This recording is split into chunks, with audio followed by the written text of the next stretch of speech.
اللہ تبارک و تعالی نے ارشاد فرمایا الذین یذکرون اللہ قیاما وقعودا وعلی جنوبہم ویتفکرون فی خلق السماوات والارض۔ عقل رکھنے والوں کی تعریف کرتے ہوئے فرمایا ہے کہ یہ وہ لوگ ہیں جو اللہ تعالی کا ذکر کرتے ہیں کھڑے بھی، بیٹھے بھی اور لیٹے بھی، اور آسمانوں اور زمین کی تخلیق کے بارے میں غور کرتے ہیں۔ اور رسول اللہ صلی اللہ علیہ وسلم نے فرمایا لِكُلِّ شَيْءٍ ثَقَالَةٌ وَثَقَالَةُ الْقَلْبِ ذِكْرُ اللَّهِ، کہ ہر شے کی ایک چیز ثقل کرنے والی ہوتی ہے، یعنی چمکانے والی ہوتی ہے، اور قلوب کو چمکانے والی چیز اللہ کا ذکر ہے۔ ذکر کے معنی لغت میں یاد رکھنا ہے، اس کا مقابل نسیان یعنی بھول جانا ہے۔ یاد رکھنا دو طرح سے ہوتا ہے، ایک صوری اور ایک حقیقی۔ صوری زبان سے یاد کرنے اور نام لینے کو کہتے ہیں، اور حقیقی ادائے حقوق کو کہتے ہیں۔ ذکر لسانی یعنی زبان سے یاد کرنا بھی ذکر اللہ کا ایک فرض ہے مگر ناقص، اور ذکر حقیقی ذکر اللہ کا فرض کامل ہے۔ اگر دونوں جمع ہو جائیں یعنی ادائے حقوق کے ساتھ ذکر لسانی بھی ہو تو سبحان اللہ درجہ اکمل ہے۔ غرض کوئی خیر دنیا و آخرت کی نہیں ہے جو ذکر اللہ میں نہ آ گئی ہو۔ یہ جو بار بار عرض کرتا ہوں کہ اپنے سوچ کا رخ موڑنے کی ضرورت ہے کہ دن رات ہم جو دنیا کے کاموں اور دنیا کی راحتوں اور اس کی لذتوں کے خیال میں مگن رہتے ہیں، ان خیالات کا رخ اللہ جل جلالہ کی طرف، اللہ تبارک و تعالی کے ذکر کی طرف اور اللہ تبارک و تعالی کی نعمتوں کی طرف موڑنا چاہیے، اور اس رخ موڑنے کے نتیجے میں انشاءاللہ اللہ تبارک و تعالی سے دن بدن قرب حاصل ہوگا۔ اللہ تبارک و تعالی ہمیں آپ کو سب کو اس کی توفیق عطا فرمائے۔ لیکن یہ جیسا پہلے بھی عرض کیا تھا، یہ ایک لمحے میں، ایک دن میں، ایک دم سے یہ بات نہیں ہوتی، کیونکہ انسان کے خیالات جو ہیں وہ اس کے اختیار میں نہیں ہوتے، اکثر و بیشتر غیر اختیاری طور پر خیالات آتے رہتے ہیں۔ لیکن اللہ تبارک و تعالیٰ کی سنت یہ ہے اور تجربہ بھی یہ ہے کہ جس چیز کی اہمیت زیادہ ہوتی ہے اور جس سے محبت زیادہ ہوتی ہے اس کا خیال زیادہ آتا ہے۔ اگر انسان کو اپنے پیسے کمانے کی اہمیت ہے دل میں اور دنیاوی راحت و آرام کی اور لذتوں کی اہمیت دل میں ہے تو اسی کے خیالات زیادہ آئیں گے۔ کسی شخص سے، کسی ذات سے، کسی کام سے، کسی چیز سے محبت ہے تو اس کے خیال زیادہ آئیں گے۔ تو اللہ تبارک و تعالی کے حضور پیش ہونے اور اللہ تبارک و تعالی کے سامنے جواب دہ ہونے کی اہمیت جب دل میں بیٹھے گی کہ پتہ نہیں کس وقت میری موت آ جائے، کس وقت میری آنکھ بند ہو جائے، کس وقت میں قبر میں پہنچ جاؤں، کس وقت میں اللہ تبارک و تعالی کے حضور حاضر ہو جاؤں، جب اس بات کی اہمیت دل میں آئے گی کہ آخرت زیادہ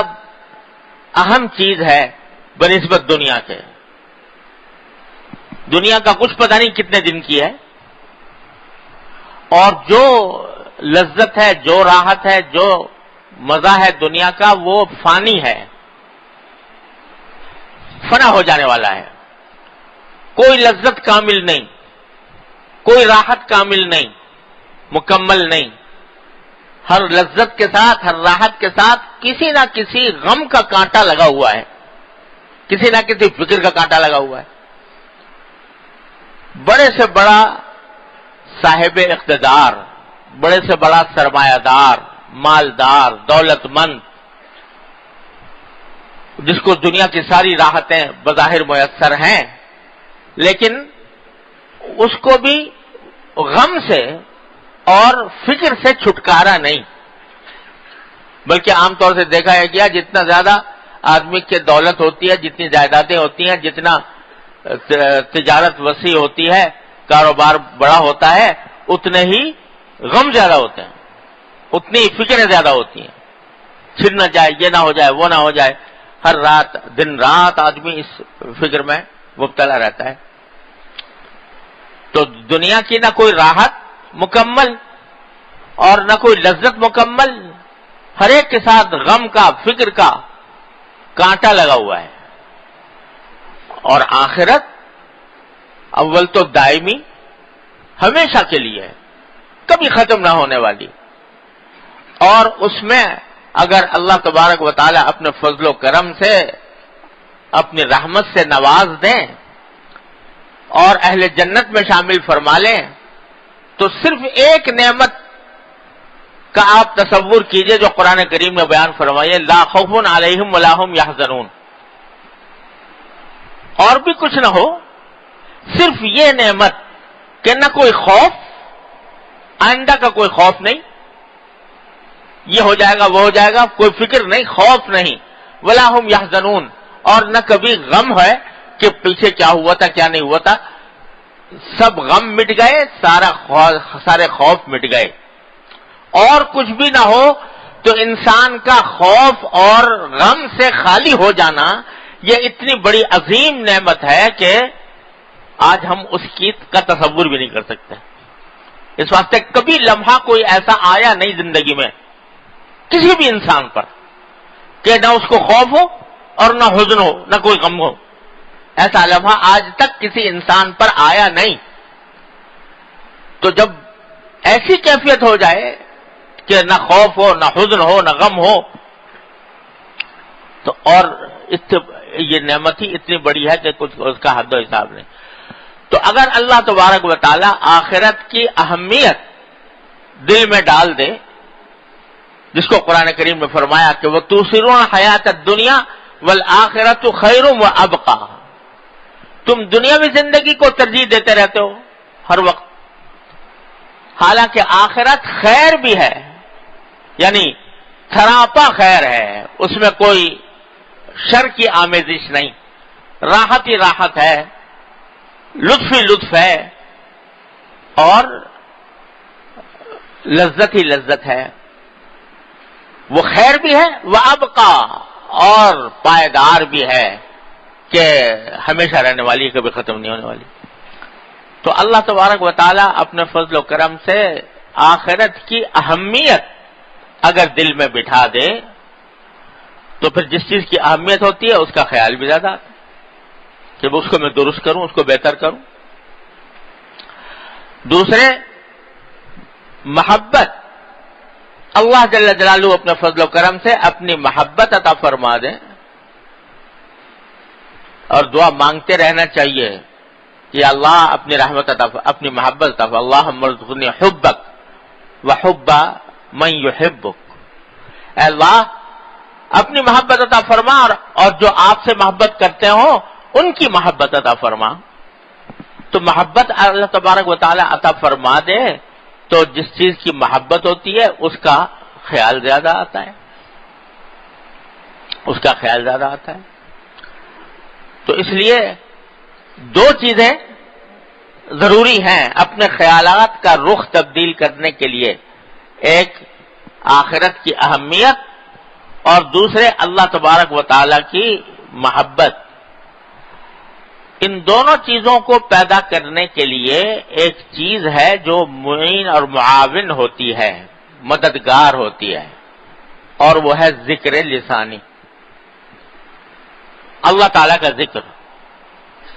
جتنا جتنا اللہ تعالیٰ کا ذکر کیا جائے گا اتنا ہی اللہ تبارک و تعالیٰ سے قرب بڑھے گا۔ قرآن کریم نے فرمایا کہ اذکرونی اذکرکم، میرا ذکر کیا کرو، میری یاد کیا کرو تو میں تمہیں یاد کروں گا۔ جب اللہ یاد کرے، اللہ تبارک و تعالیٰ یاد کریں کسی کو تو پھر اس کو اپنا قرب بھی عطا فرمائیں گے۔ اس لیے اس بات کو کہ اللہ تعالیٰ نے دونوں یہ جو آیتیں پڑھی سورہ آل عمران کی کہ الذین یذکرون اللہ قیاما وقعودا وعلی جنوبہم وَيَتَفَكَّرُونَ فِي خَلْقِ السَّمَاوَاتِ وَالْأَرْضِ، دونوں چیزوں کو ساتھ ساتھ ذکر کیا اللہ تبارک و تعالیٰ نے کہ یہ فرمایا ان فی ذلک لآیات لأولی الالباب، نشانیاں ہیں عقل رکھنے والوں کے لیے۔ عقل رکھنے والا کون ہے؟ وہ نہیں جو پیسے زیادہ پیدا کرتا ہو، وہ نہیں جو جاہو منصب جس کے بعد بہت زیادہ ہو،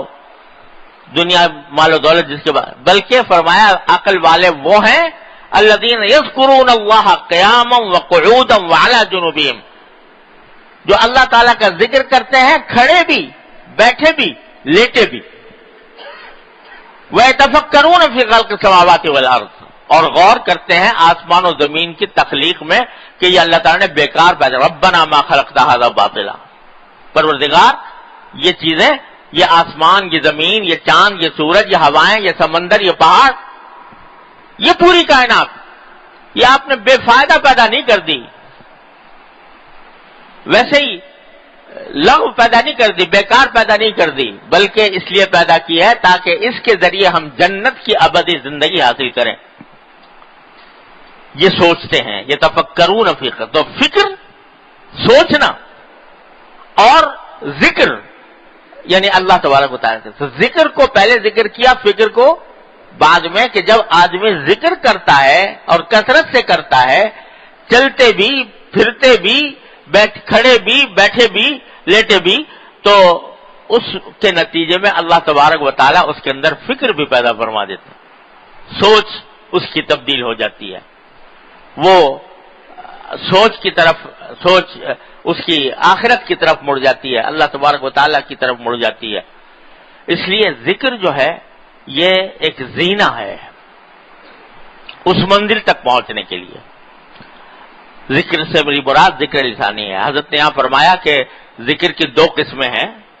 ایک ذکر لسانی یعنی زبان سے ذکر کرنا، اور ایک ذکر قلبی یعنی قلب سے ذکر کرنا۔ زبان سے ذکر کرنے کے معنی تو یہ ہے کہ کوئی نہ کوئی ایسا اللہ تبارک و تعالیٰ کا آدمی نام لیتا رہے، اللہ تعالیٰ کی تعریف میں جو کلمات ہیں، سبحان اللہ، الحمدللہ، لا الہ الا اللہ،